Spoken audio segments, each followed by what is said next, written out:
देवादिदेव श्री आदिनाथ भगवान की जय।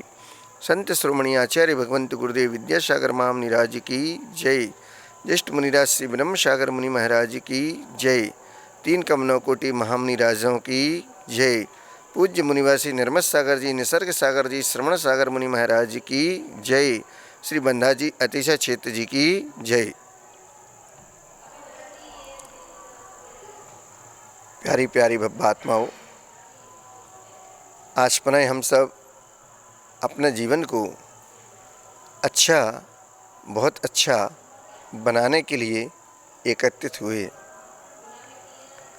विगत 5-7 दिन से राजा सूर्यवंश का प्रकरण चल रहा था।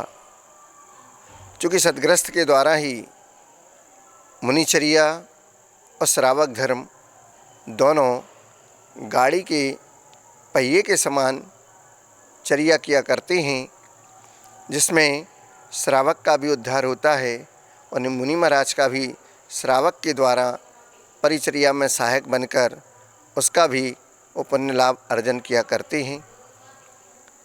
ऐसे ही वह सद्ग्रस्त श्रावक राजा सूर्यवंश, चूँकि सद्ग्रस्त क्या होता है, उसके मूल गुण क्या होते हैं, वह पानी कैसे छानता है, वह देवदर्शन की विधि क्या जानता है, और उसके साथ साथ उसका ध्यान सामायिक प्रतिक्रमण क्या हुआ करता है, संक्षिप्त से इसके बारे में आपको बताया था।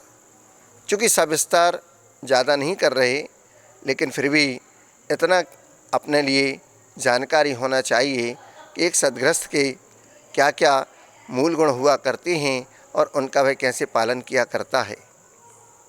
ये छोटी छोटी जानकारियाँ बहुत चोटी की हैं, क्योंकि व्रत आदि जो भी हुआ करते हैं वो छोटे नहीं हुआ करते हैं।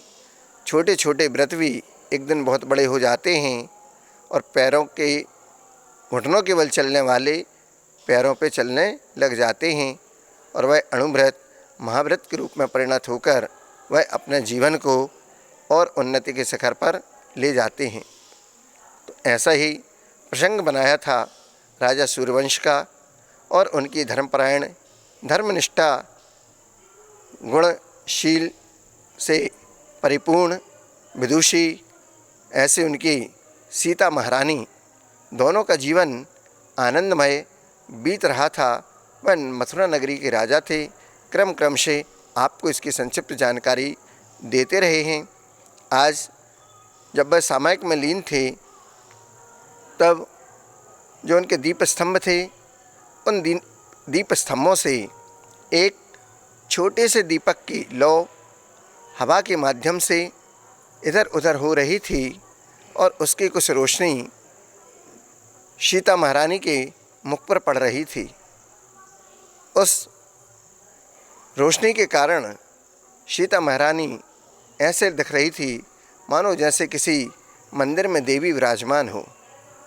वह शुद्ध सात्विक जीवन को धारण करने वाली देवी थी और अपने पति की सहचरी थी, क्योंकि गृहिणी जो हुआ करती है वह परिवार की एक धुरी हुआ करती है, जिसके चारों ओर रिश्ते घूमते हैं। हर किसी की पसंद नापसंद का उसे पता रहता है। किसी तरह रिश्तों को खूबसूरत माला में वह पिरोकर रखना अच्छी तरह जानती है। उसको रिश्तों को संभालना और उन रिश्तों की कद्र करना उसकी जिम्मेवारी हुआ करती है। परिवार में उसकी भूमिका को शब्दों में बयां नहीं किया जा सकता है। जिस तरह सूर्य को हथेलियों में बंद नहीं किया जा सकता, ठीक उसी तरह एक गृहिणी की भूमिका को शब्दों में व्यक्त नहीं किया जा सकता है।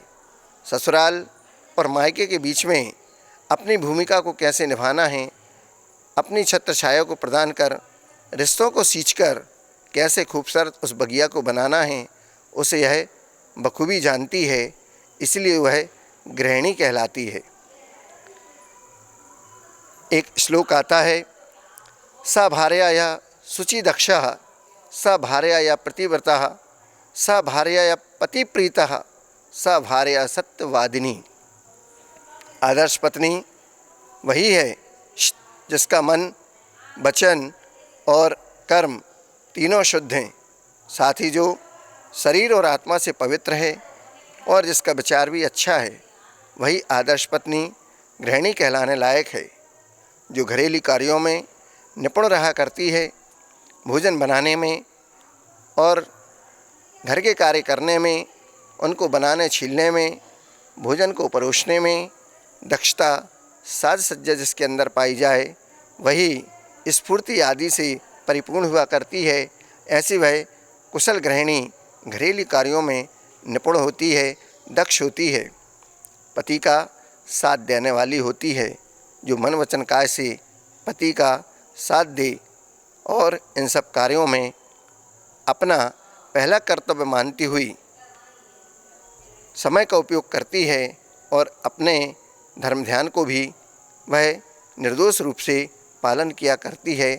ऐसी वह कुशल गृहिणी सीता महारानी राजा सूर्यवंश की धर्मपत्नी थी और पति के साथ धर्म कार्यों में लगी रहती थी।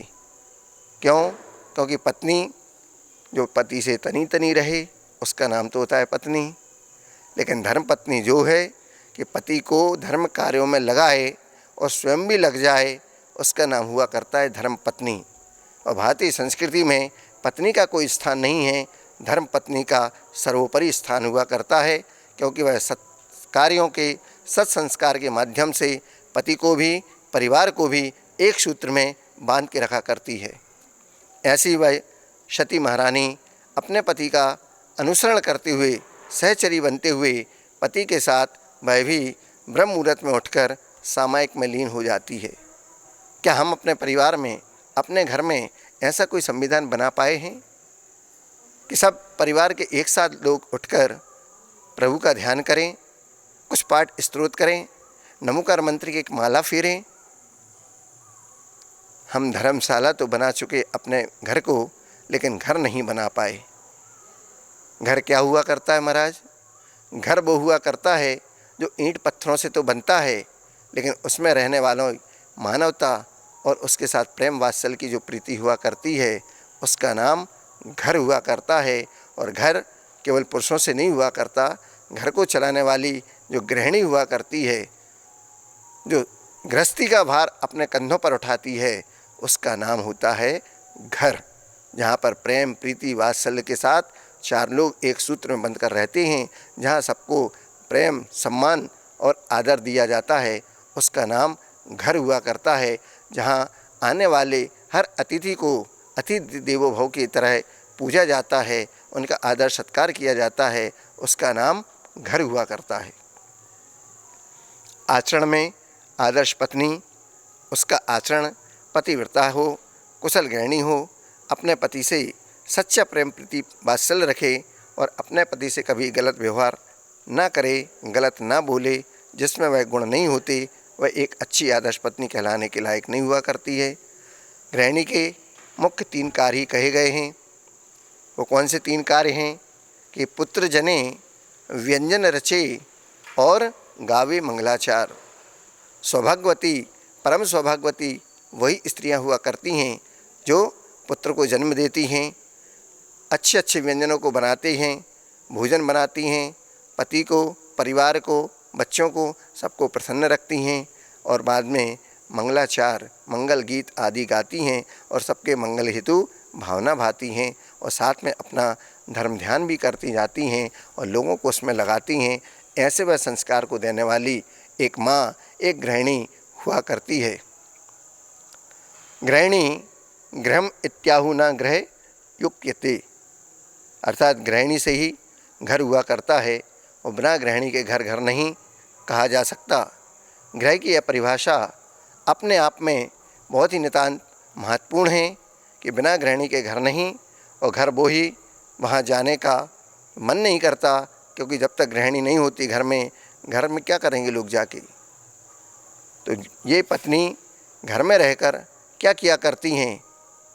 पति ने आकर गुस्से में कहा तो पत्नी ने बहुत ही खूबसूरती और प्रसन्नता के साथ उत्तर दिया कि आप ईंट पत्थर को घर कहते हैं, इस 4 दीवारी को घर कहते हैं, लेकिन इसको 4 दीवारी और ईंट पत्थर को घर नहीं कहा जा सकता। इसमें रहकर जो कार्य किया जाता है, जो दिन भर में यहाँ पर खटकती हूँ और अपने को पसीने से तरबतर कर देती हूँ और सबकी सेवा करती हूँ, प्रेम प्रीति वात्सल से सबका ध्यान रखती हूँ, तब जाके उस घर को घर कहा जाता है। मैं वह काम करती हूँ।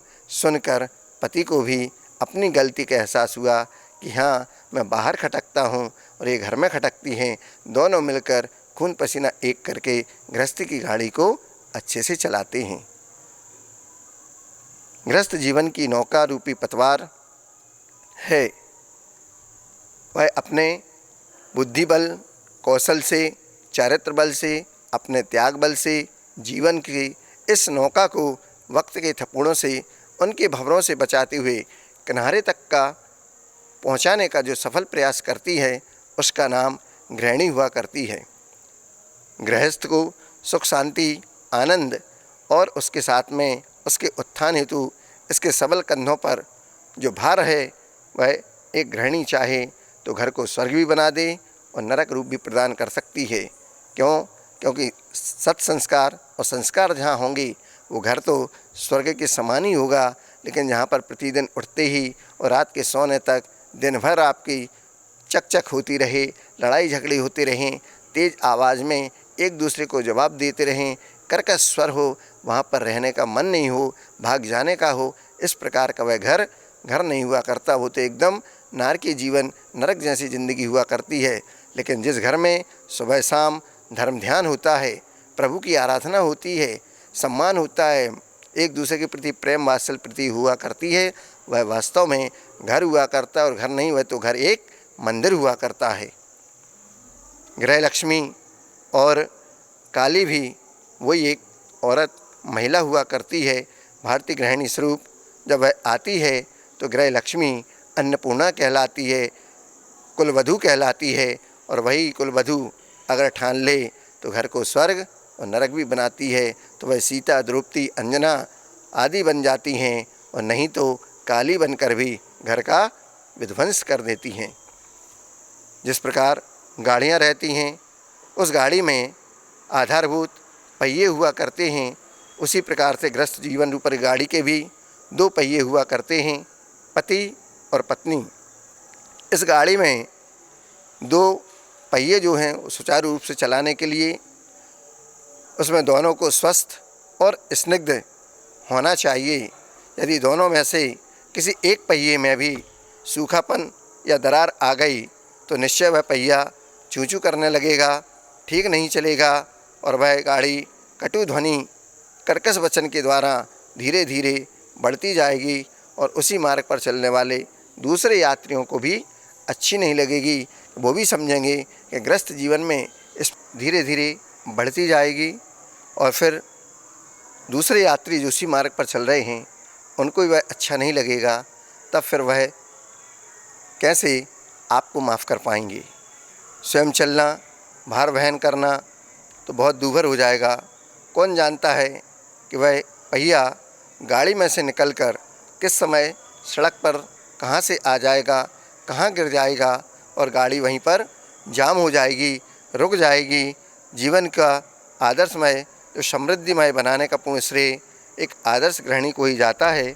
अगर अपने परिवार को, अपने जीवन को स्वस्थ और समृद्धशाली बनाना चाहती है तो आदर्श गृहिणी को केवल घर का ही उद्धार नहीं करना होता है, ना ही कल्याण करना होता है, वरन वह देश समाज की भी कल्याणकारिणी होती है। सीमा पर प्रहरी तैनात रहते हैं जो देश की रक्षा करते हैं, और अंदर पुलिस रहने वाले देशभक्ति जन सेवा के माध्यम से जीवों के साथ उनके कल्याण को सहयोग किया करती है। 100 नारी 100 सुत को जनती रहती 100 ठोर, और तुमसे सुत को जनने वाली जननी महती क्या है और। वह तीर्थंकर भगवंतों को जन्म देने वाली माँ वीर प्रसूता और वीर प्रसव के रूप में, जगत जननी के रूप में देश रक्षक वीर पुत्रों को जन्म देती है, जो रण क्षेत्र में शत्रुओं के दांत भी खट्टे कर देते हैं और विजयी होते हैं। और ऐसे वीर प्रभु को जन्म देने वाली वह माँ जगत जननी भी, जो अपने जीवन को अध्यात्म के शिखर पर ले जाकर अपना कल्याण करते हैं और सबको अहिंसामय धर्म का उपदेश देते हैं।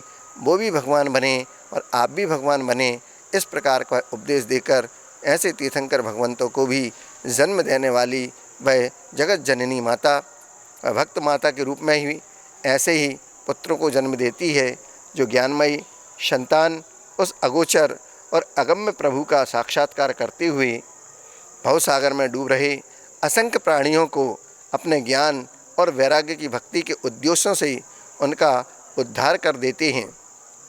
ऐसे ही वर्तमान में उदाहरण रूप में संत श्रोमणी आचार्य भगवंत गुरुदेव विद्यासागर जी महामुनिराज का जीवन हमारे लिए एक आदर्शमय और प्रेरणामय स्रोत रहा है।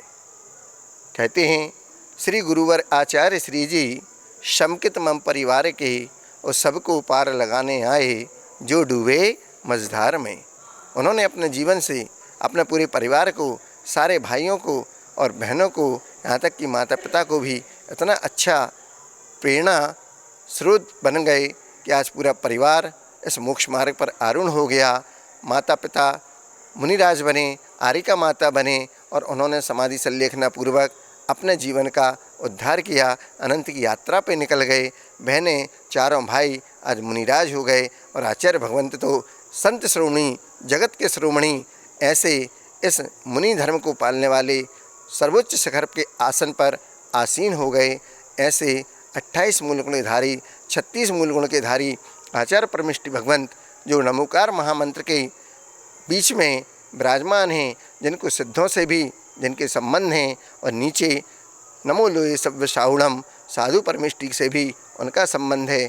दोनों को लेकर बीच की कड़ी में बैठकर नीचे से उठाकर ऊपर तक पहुंचाने वाले, जगत संसार से पार लगाने वाले आचार्य परमेष्टि भगवंत, ऐसे गुरुओं को जन्म देने वाली वह माता भी धन्य हैं। जगत जननी माता ऐसे ही हुआ करती हैं। आज ऐसे आचार्य भगवंतों को, तीर्थंकरों के समान जिनका आचरण है, वर्तमान में हम सबके आराध्य ऐसे गुरुदेव, जिनके माता पिता कैसे संस्कार दिए, सिद्धोसी, बुद्धोसी, निरंजनोसी, संसार परिवर्जितोसी आदि आदि कहकर उनके जीवन को और भी उन्नति के शिखर पर आरूढ़ कर दिया।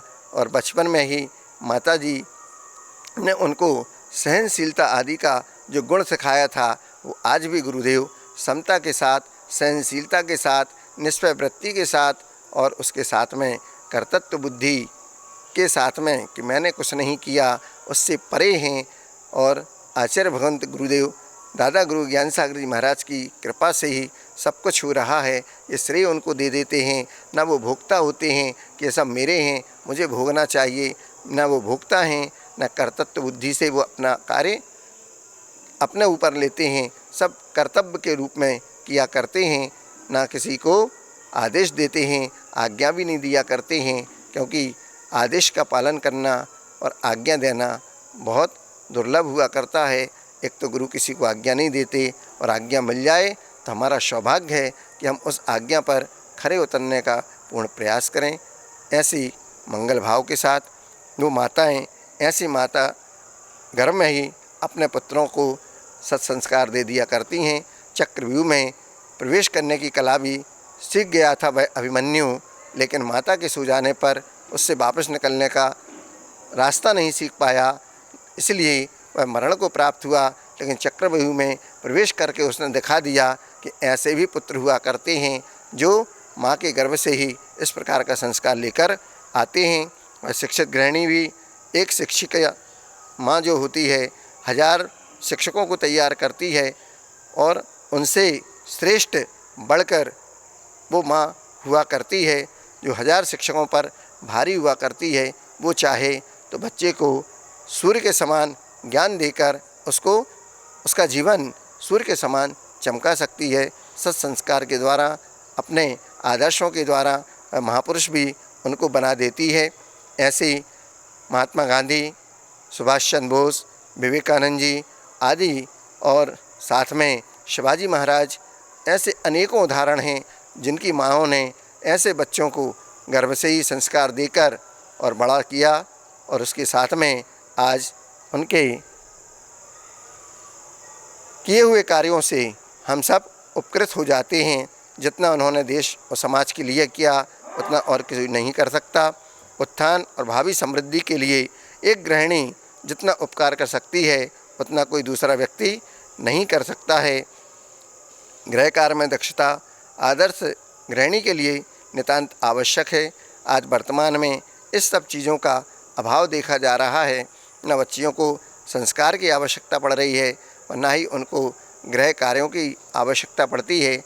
पढ़ाई तो बहुत लंबी चौड़ी हो जा सकती है। फैशनेबल जो कार्य हुआ करते हैं इसमें उनकी जो चर्याएँ हुआ करती हैं कि पति की आय से कम खर्च करना और भविष्य निधि आदि में दान करना, ये उसका एक अच्छा लक्षण हुआ करता है। लेकिन विपत्ति के क्षणों में बीमारी आदि संकट की अपेक्षा पति की मदद, सिलाई कढ़ाई आदि को करके हम किसी भी रूप में आय का साधन बना लेते हैं। लेकिन आज केवल पैसे की दुनिया में हम खर्च करना जानते हैं और बाद में विपत्ति आने पर, संकट के समय जब कुछ नहीं सूझता है तो फिर केवल एक ही रास्ता दिखता है और वो है सुसाइड, आत्मघात। आत्मघात करना सबसे बड़ा पाप है।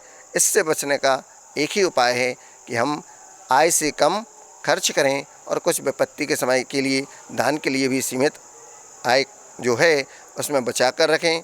आचार्य भगवंत ने इसलिए गौशाला, पूरी मैत्री, शांतिधारा आदि बहुत सी चीज़ें पशुपालन की व्यवस्था बनाई है। आप सब तो इसमें चाहें तो अपना सहयोग योगदान देकर भी अपने उस आय के साधन को बना सकते हैं। हथकरघा सबसे अच्छा विकल्प है। आप घर बैठे भी अपने आय का स्रोत बना सकते हैं और पृथ्वी स्थलीय बच्चों के लिए संस्कार देकर उनके लिए भी सत्संस्कार और सहयोग की भावना के साथ उनमें पृथ्वी स्थली में उनको भेजकर बच्चों का नाम, प्रतिभाएं अंदर से निकालकर देश और समाज के लिए सहयोग कर सकती हैं। घर में जहाँ साफ सफाई रहती है, माता पिता रहते हैं, वह आदर्श घर कहलाता है। और अगर आप गंदे मैले कुचले कपड़ों में रहेंगे तो भी आपको उन सब से वैसा ही माहौल मिलेगा, फिर आपके पास कोई बैठना पसंद नहीं करेगा। इसलिए कहते हैं कि पशु भी अगर बैठता है तो वह जगह साफ करके बैठता है। फिर आप तो मनुष्य हैं, बुद्धिजीवी हैं। साफ सफाई अपने शरीर की भी, वस्त्रों के भी और भोजन की भी हो, ताकि आपके लिए बहुत अच्छी एक आदर्श गृहिणी का दर्जा प्राप्त हो जाए। एक बार राम के साथ सीता जी वनवास को गईं और कहा कि जिए बिहु देहे नदी बिदु नारी, देसई नाथ पुरुष बिनु नारी। भारतीय गृहिणी सदैव अपने पति के सुख में सुखी और दूसरों के दुख में दुखी रहती है। उसकी यह महान विशेषता है, सहनशीलता है। उसकी विशेषता उसे श्रद्धा की चरम शिखर पर पहुंचा देती है, आसीन कर देती है। वह कहती है कि जहाँ पर कि जिस जिए अर्थात चेतन बिना देह का कोई औचित्य नहीं हुआ करता, नदी के बिना वाणी का कोई कार्य नहीं हुआ करता, वैसे ही पुरुष के बिना एक नारी का कोई औचित्य नहीं हुआ करता, कोई उसको पूछने वाला नहीं हुआ करता है। क्योंकि बचपन में माता पिता, युवावस्था में पति का साथ और वृद्धावस्था में बेटे के साथ इस प्रकार से उस महिला का जीवन यापन हुआ करता है और उसकी ज़िंदगी का अंतिम पड़ाव वृद्धावस्था में बच्चों के द्वारा ही पूरा किया जाता है। ऐसे वह गृहिणी अपने बच्चों को सत्संस्कार देती हुई रहती है। पति 1000 कमाता है तो 500 की साड़ी लेती है, 500 बचा के रखती है। ये नहीं कि 1000 की जगह 1000 ही खर्च कर दिया जाए तो घर में कैसे चलेगा। वह पौष्टिक भोजन भी बनाती है, व्यर्थ की लीपापोती से बच जाती है तो स्वास्थ्य भी ठीक रहता है। और उसमें मधुरभाषी कहा गया है, कागा काको धन हरे, कोयल कुहू कुहू दे, और तुलसी मीठे बचनते जग अपनों कर लेत। मधुरभाषी गृहिणी का एक गुण यह भी है, वह उसका एक वशीकरण मंत्र है। इससे वह परिवार ताकि सारे जग को अपना कर ले, इस प्रकार की वह मधुरभाषी काम किया करती है। कागा तो कुछ नहीं करता है, लेकिन न धन हरता है, फिर भी लोगों के द्वारा भगाया जाता है। लेकिन कोयल मीठी वाणी बोलती है तो उसको ढूंढा जाता है और उसके द्वारा ही उसकी कूक से उसकी प्रशंसा आदि हुआ करती है। उसी प्रकार से मीठे वचन को बोलने वाली वह गृहिणी सबके लिए मधुर भाषिणी होती है। वह चारित्रवान भी हुआ करती है। वह अपने समाज और जीवन को समृद्धशाली बनाती है। आज की आदर्श गृहिणियाँ इन सब से तो बहुत दूर हो चुकी हैं। इनकी शिक्षा आजकल जो होती है वह फिल्म फेयर में पढ़कर फैशनेबल आकर्षक कपड़े पहनकर सड़कों पर घूमना आदि क्लबों पार्टियों में जाकर घूमकर नाचना गाना आदि इनका यह शौक़ बन चुका है। पार्टियां होती हैं, लेकिन जो आदर्श गृहिणी हुआ करती है वह इन फैशनेबल बातों में न उलझकर भगवान की भजन पूजन, भक्ति, स्तुति पाठ, जाप, माला आदि में लगी रहती है। ध्यान सामायिक किया करती है और एक कुशल गृहिणी बनकर सौदार संतोष व्रत के साथ पति और पत्नी को भी उस असंयम दशा में भी ब्रह्मचर्य के रूप में स्वीकार किया है। ब्रह्मचारी कहा गया कि समुद्र जैसा उसकी वासना इच्छाएं उनको वह गृहिणी चुल्लू भर पानी के रूप में कर देती है। ऐसी वह गृहिणी कुशल नेतृत्व वाली हुआ करती है। ऐसे ही सारे सद्गुण उस सीता महारानी के पास थे। आज वह महाराज सूर्यवंश के साथ सैया को त्याग कर सामायिक में लीन थी। उस संक्षिप्त से आदर्श गृहिणी के लक्षण आपके सामने रखे। आपका समय हुआ, पुनः शब्दों को विराम देते हुए पुनः आपसे कल मिलने की पुनः चर्चा करेंगे। तब तक के लिए अहिंसा परमो धर्म की जय।